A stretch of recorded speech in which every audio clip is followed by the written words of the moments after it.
Անհրաժեշտ է լայն դեղ դալ երդասարտության հայ գյանքեններս։ Նույն թելադրությունը հադուկ շեշտավորումով գգադարեմ, երբ մեր համայնքներու բադասխանադուներուն ու երդասարտներուն հետ հանդիպումներ գունենամ հովավետական այցելություններուս ընթացքին։ Նույն թելադրությունը գգադարեմ, որովհետև գսկամ ու գտեսնեմ, որ դագավի մեր երդասարտության անհրաժեշտ դեղ ու թեր չէ դրված մեր հավաքական կյանքի մեջ։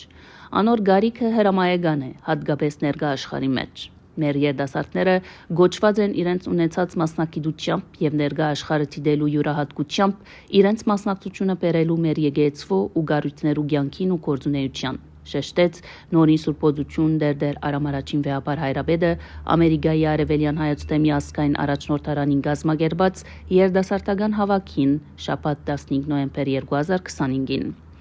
Աբանոնի սրբությունը պատասխանեց շարք հարցումներու առավելաբար Ամերիկայի հայ կյանքին հետ աղերս ունեցող։ Հայտնենք, որ հիշյալ հավաքը դեի ունեցավ Մանհաթանի Սուրբ Լուսավորիչ Մարիա եկեղեցվո ներտնասրահի մեջ։ Հավաքին բարի կալուստի խոսք արդասանեց եկեղեցվո հոգևոր հովիվ արժանապատիվ դեր Մեսրոպ Քահանա Լակիսյան, բացման խոսքով հանդես եկավ եկեղեցվո հոգապարտության ադենաբեդ Արմեն Մորյան, իսկ հանդիպումը վարեց թեմի ազգային վարչության ադենաթբիր Թամար Կանարյան։ Նաև նշենք, որ հիշյալ հանդիպման ընթացքին իրականացավ ամփոփ մշակութային հայտակիրմը։